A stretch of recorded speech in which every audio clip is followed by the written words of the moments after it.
안녕하십니까. 비 오는 날 일요일 오후 기자회견에 나와주신 여러분들 감사드립니다.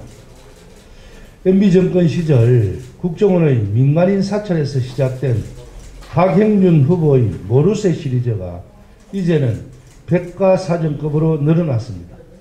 부동산 투기 의혹, 입시 비리 의혹, 국회 사무총장 시절 직권 남용 및 특혜 채용 의혹에 이어 금품을 이용한 선거 공작 혐의까지 추가되고 있는 실정입니다. 거리에서 만나 뵙는 시민들은 더불어민주당에 크게 실망했지만 이렇게 추한 후보는 처음 본다고 들고 말씀을 하십니다. 저희 당의 실망한 문제들을 대해서 잘 알고 있습니다. 더 겸손하겠습니다.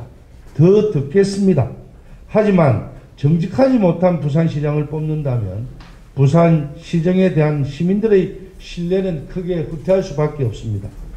지금 LCT 앞에는 밤마다 시민들의 진실의 촛불이 켜지고 있습니다. LCT를 부산 국민의 힘 집권 28년의 비리와 부정의 무관심의 성역으로 남겨둘 수는 없습니다. 이제 이 문제는 반드시 해결해야 될 문제입니다. 부산 시민 여러분들의 냉정한 한 표를 부탁드립니다. 감사합니다. 김영춘 더불어민주당 부산시장 후보 선거대책위원회는 박형준 후보에게 쏟아지고 있는 각종 의혹들을 박형준, 조현 일가 6대 비리 게이트로 규정합니다. 처음 LCT 관련 의혹이 제기됐을 때 박형준 후보는 모든 것이 우연이라고 발뺌했습니다. 국회 사무총장 시절 지인들에게 특혜를 줬다는 의혹에 대해서도 우연이라고 했습니다. 딸의 홍익대 입시 청탁 의혹에 대해서는 응시도 하지 않았다면서 고발하겠다고 얼음장을 놓더니 선거대책위원회 명의의 고발장에는 청탁은 없었다는 말만 있을 뿐 응시하지 않았다는 내용은 빠졌습니다. 급기야 19대 총선 당내 경선에서 5천만 원 성추문 선거 공작을 했다는 의혹까지 보도됐습니다. 특히 박형준, 조현의 아들, 딸로 이어지는 투기 공동체는 1999년부터 2021년까지 총 61건의 부동산 거래를 했고 그 결과 현재 추정가액 150여억 원의 부동산을 소유하고 있다는 보도가 나와서 충격을 주기도 했습니다. 박형준, 조현 일가의 비리 의혹은 파도 끝이 없습니다. 1일 1의혹 박형준 후보가 제1야당의 시장 후보라는 사실에 부산 시민들은 분노하고 있습니다. 부산은 지금 위기입니다. 10년처럼 써도 부족한 임기 1년을 검찰 조사받다가 끝낼 사람으로 시장을 뽑을 수는 없습니다. 김영춘 더불어민주당 부산시장 후보 선거대책위원회는 박형준, 조현 일가의 심각한 범죄 의혹을 더 이상 두고만 볼 수 없으며 거짓말로 일관하면서 부산 시민을 무시하는 박형준 후보에 대해 다음과 같은 조치를 취할 것입니다. 박형준 후보는 4월 5일 월요일입니다. 16시까지 박형준, 조현 일가 6대 비리 게이트 의혹에 대해서 명확하게 해명하고 시민들 앞에 사죄하십시오. 그렇지 않을 경우 수사기관 고발을 포함한 가능한 모든 법적 조치로 책임을 묻겠습니다. 2021년 4월 4일 김영춘 더불어민주당 부산시장 후보 선거대책위원회. 국회 과일나무 건을 끈질기게 지금 추적을 하고 계시는 우리 안민석 의원님께서 국회 과일나무 특혜 의혹에 대해서 추가 부연 설명을 좀 드리도록 하겠습니다. 네, 안민석 의원입니다. 저는 이번에 부산 출신 국회의원들 7명과 함께 부산 갈매기단을 결성을 해서 선거를 도우고 있었습니다. 그 과정에 이제 과일나무의 진실에 대해서 제가 조사한 바를 말씀을 오늘 이 자리에 제가 드리겠습니다. 조금 전에 전재수 의원님은 추적 중이라고 그랬는데 이미 이 사건의 모든 경위가 다 파악이 되었습니다. 100%가 아니라 120% 되었다고 저는 보고 있고, 우리 언론인 여러분들께서도 이 사건 더 이상 의혹이 아니라 진실이 드러난 사건이다, 이렇게 보시면 될 것 같습니다.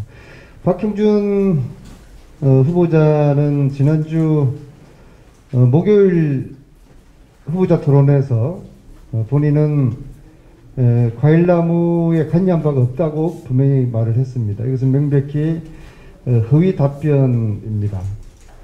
관여한 게 아닌 게 아니고, 조금만 관여한 것도 아니고, 과일나무는 박형준 사무총장으로부터 시작해서 박형준 사무총장에 의해서 마무리된 그 사건입니다. 최초에 국회 조형물 설치를 국회 사무총장이 제안을 했다는 국회 내부의 관계자를 제가 만났습니다. 그리고 형식적으로는 전통공연예술진흥재단 여기에서 최정화 작가를 섭외를 하고 심의를 한 것처럼 보이도록 위장을 했습니다. 그 재단의 이 일의 실무를 총괄했던 실무 책임자를 제가 2번을 만났습니다. 첫 번째는 제3의 인물과 같이 만났고요. 그리고 그분도 함께 들었고, 두 번째 만남은 두 분의 변호사하고 같이 만났습니다. 그러니까 그 재단의 이 실무 책임자의 이야기는 뭐 100% 신뢰가 있고, 그리고 이제 그 재단 관계자가 국회에 보낸 이메일, 그 내용에는 사무총장의 추천으로 최정화가 선정되었다는 그 이메일을 보낸 그 당사자가 제가 이야기하는 재단의 실무 책임자입니다. 이미 6년 전에 보낸 이메일을 허위로 지금 작성을 한 게 아니라고 그러면 그럴 가능성은 뭐 제로라고 봐야 되겠죠. 그리고 현재도 그 재단의 관계자는 지금 현재도 재단에 지금 일을 하고 있습니다. 그러니까 그 재단 관계자의 증언과 증거가 있고, 그 다음에 박형준 사무총장은 강모라는 당시에 국회 계약직 직원을 통해서 이 일을 시켰다고 저는 파악을 했습니다. 즉 국회 사무처 강모라는 그 계약직 직원과 또 전통공연예술진흥재단의 실무 책임자, 그 두 사람이 이제 이 일을 진행을 한 것이지만은 이 일의 기획과 뒷배경에는 박형준 사무총장이 있었다, 그렇게 이제 파악을 했습니다. 이것은 명백히 직권남용입니다. 액수는 1억 3천에 불과하지만 액수가 중요한 게 아니라, 이것을 국회 사무총장 재임 시절에 박형준 후보가 이 일을 다 이런 비리를 저질러 놓고서도 지금 와가지고 자기는 관여 안 했다, 우연히 자기 처와 아는 작가가 이 조형물을 설치했다, 우연이다, 관여 없다, 이 이야기는 사실이 아니고 허위지금 답변을 부산 시민들에게 한 것이고요. 국회 사무총장으로서 직권남용을 한 행위, 이것은 법률 검토를 해본 결과 공수처 수사 대상이다 라는 말씀을 드리겠습니다. 이상입니다. 예, 감사합니다. 그러면 저희가 그 첨부된 자료를 중심으로 짧게 제기된 6대 의혹을 좀 말씀드리겠는데요. 우리 먼저 박형준과 관련된 첫 번째 가장 심각한 비리 의혹은 부동산 투기 의혹입니다. 1999년부터 2021년까지 박형준, 조현, 그리고 그의 조현의 딸과 아들을 포함한 지인들은 총 61차례의 부동산 거래, 부동산 재산만 현재 시세로, 저희가 이거 뭐 시세가 되는 것은 반영했지만 뭐 그렇지 않은 것은 기준시가나 공시지가에서 아주 보수적으로 계산했는데 150여여 원으로 추정이 됩니다. 최근 5년만 따져도 2016년 본인이 국회 사무총장 할 때 재산 신고한 것과 이번에 신고한 것을만 비교해도 토지와 건물만으로도 35억 원의 재산이 증가했습니다. 가히 부동산 투기꾼이라는 명칭이 어울릴 정도입니다. 구체적으로는 LCT 노얄층 특혜 분양입니다. 박형준의 아들과 딸이 노얄층 아래 위층을 같은 날 우연히 만난 사람에게 구입했고, 아들은 돈이 없어서 엄마인 조연에게 1억 원 프리미엄을 받고 양도, 1년 만에 두 채 해서 40억의 차액을 얻은 것이 현실입니다. 두 번째, 일광 조연타운 재산신고 누락 및 미등기 불법 건축입니다. 조연 사위 지인들이 기장군 일광면 청광 일대 약 5,000평 정도를 매입했고, 해당 부지의 재산신고에서 누락된 약 15억 상당의 미등기 주택과 불법 건축물이 확인되었습니다. 세 번째, 해운대 공용부지 매입 과정 특혜입니다. 박형준이 부산시로부터 수의계약을 통해 토지를 분양받고 이를 지인에게 매각한 의혹이 있습니다. 비정상적인 매각과 매입 과정에 대한 의혹이 언론을 통해서도 보도되었습니다. 네 번째, 경주 토지 및 별장 편법 용도 변경입니다. 조연이 아들과 딸에게 경주 외정업 토지 및 주택을 증여했는데, 이 주택을 불법 변경 용도에서 창고로 변경하는 그런 불법 비리 의혹을 저질렀습니다. 이 토탈에서 아까도 말씀드렸듯이 박형준의 재산 증식 과정을 저희가 추적해 보니까 2016년부터 2021년까지 토지 건물로 35억의 수익을 얻었고, 예금과 채무를 다 하면 33억 정도의 재산 변동이 있었습니다. 국회 사무총장 이후에 본인이 뚜렷하게 공직을 맡지도 않은 상황에서 이렇게 재산이 늘어난 것에 대해서 참으로 의구심스럽고 이에 대한 정확한 해명을 요구합니다. 다음 두 번째 게이트는 국회 사무총장 재임 당시 직권 남용 의혹입니다. 먼저 우리 안민석 의원께서 자세하게 설명해 주시고 명백하게 범죄 혐의가 있다고, 그래서 직권 남용의 부분에 대한 의혹이 간다고 과일나무 조형물 납품, 그 다음에 쿠치나우 입찰 특혜가 있습니다. 지인의 딸이 국회 양식당 사업자로 선정되는 과정에서 아주 불성실한 심사 과정을 거쳤고 인테리어비 증액 등 특혜를 제공했다는 그런 의혹이 있습니다. 이런 부분에 대해서도 명확하게 해명이 필요합니다. 세 번째, 가장 심각한 범죄 비리 의혹을 받고 있는 불법 사찰 지시 의혹입니다. 국정원 4대강 사업 찬반단체 현황 및 관리 강화 문건에 분명히 홍보기획관이라는 명칭이 명시되어 있고, 본인은 또 국정원 정보보고를 받지만 사찰 문건은 본 것이 없다라고 이렇게 물렸었습니다. 이 부분은 우리 신동근 최고위원께서 말씀하신 대로 술은 마셨지만 음주운전은 아니다, 이런 참 묻지 못할 말로 표현할 수 있을 것 같습니다. 네 번째는 홍익대 입시 비리 의혹 및 관련입니다.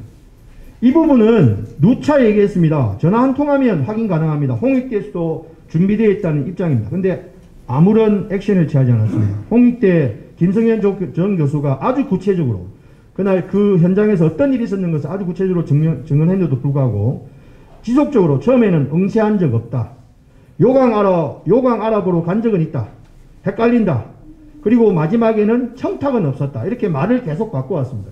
전화 한 통이면 끝납니다. 내일이라도 전화해서 반드시 해명해 주시기 바랍니다.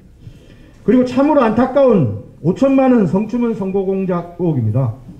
2012년 총선 당내 경선 당시 같은 당 후보를 5천만 원을 줘서 여성을 매수해서 선거 공작으로 당내 경선에서 유리한 위치에 서려고 했던 그런 비리 의혹이 있습니다. 이 부분 최근 언론 보도를 통해서 밝혀졌는데요. 참으로 경악수를 이루고 사실이라면 이런 사람이 어떻게 부산시장이 될 수 있는가에 대한 의무식을 갖게 됩니다. 여섯 번째는 미술품 조형물 비리 의혹입니다. 다 아시다시피 LCT에 들어간 총 28억의 조형물이 다 조연한원과 관계된 박형준의 아들이 대표이사로 있는 제2사 이를 통해서 납품되었고, 이 과정에서 부당한 압력이 있었다는 의혹들이 제기되고 있습니다. 여기에 대해서도 명확하게 해명이 돼야 됩니다. 그리고 바다밑 미술관, 광안리 경관조명 추주에서도 특혜를 받았다는 그런 의혹이 있습니다. 이런 의혹들을 다 하나하나 따져보니까 저희가 전체 카테고리를 묶어서 6개지 건별로 하면 엄청 많은 특혜들이 있습니다. 그래서 저희가 이 비리 의혹에 대해서 해당되는 의혹들을 제기하고 이것이 만약에 사실일 경우에 적용되는 조문을 첨부했습니다. 정말 그의 존경하는 이명박 전 대통령의 버금가는 그런 아주 화려한 전과를 얻을 수도 있는 그런 사실이라면 그런 상황이 예상이 됩니다. 이런 사람이 부산시장이 되면 시장이 제대로 될까요? 다시 한번 말씀드립니다. 시민 여러분께서 명확한 판단을 해주시기 바라고, 다시 한번 박형준 후보에게 내일 16시까지 이와 관련된 진솔한 해명, 납득할 만한 해명을 해주시고, 그 해명이 없을 경우에 저희 선대위 차원에서 강력한 대처를 하겠다는 말씀을 다시 한번 드립니다. 그동안 사실은 저희가 누차 보도 놓은 것, 그 다음에 저희가 제기한 의혹들이 있었는데, 이걸 종합적으로 빗대성해 놓고 보니까 정말 참 어이없고, 이 부분들이 거의 지금 확인되는 내용들이 많습니다. 이 부분 관련해서 사실로 밝혀진다면, 시장으로서 역할이 아니라, 이거는 처벌받느라고 시정이 제대로 돌아가지 않을 수도 있다는 그런 우려가 있습니다. 그래서 시민들께서 잘 판단해 주시기를 저희는 바라고 있습니다. 저희들은 네거티브가 아닙니다. 이거는 있었던 사실을 진실되게 밝혀주라는 뜻입니다. 어쨌든 후보가 되시는 분은 저희들은 수사기관이 아닙니다. 의혹이 난 것을 저희들이 찾아보니까 이 정도까지 돼 있더라. 아까 법 위반 사실을 저희들이 알려주는 것이고, 그것을 시민들께서 좀 아셔서 부산의 올바른 부산의 책임자를 뽑지 않으면 조사도 받지만 또 이게 부산의 수치일 수도 있다. 그래서 그분이 잘못됐다라는 걸 우리가 알 수는 없지만 그분이 진솔하게 밝히만 준다면 그분의 의무이기도 하고 또 상대 당에서의 부산 시민들에게 해야 되는 의무이기도 합니다. 그래서 이거는 결코 네거티브가 아니고요. 네거티브라는 것은 호남 사람이다, 빨갱이다 이런 게 네거티브지, 이거는 진실을 부산 시민들에게 알려주라는 그런 뜻으로 오늘 기자회견을 하게 되었습니다. 예. 그리고 추가로 오늘 굳이 이렇게 새로운 내용 없이 이렇게 기자회견을 하게 된 것은 선거가 시작되고 난 뒤에 하루가 멀다 하고 박형준 후보와 관련된 의혹들이 계속해서 쏟아져 나왔습니다. 그래서 이러한 의혹들을 모두 다 모아서 저희들이 오늘 박형준 후보와 관련된 의혹들을 규정을 하고자 하는 겁니다. 박형준, 조현 일가 6대 게이트입니다.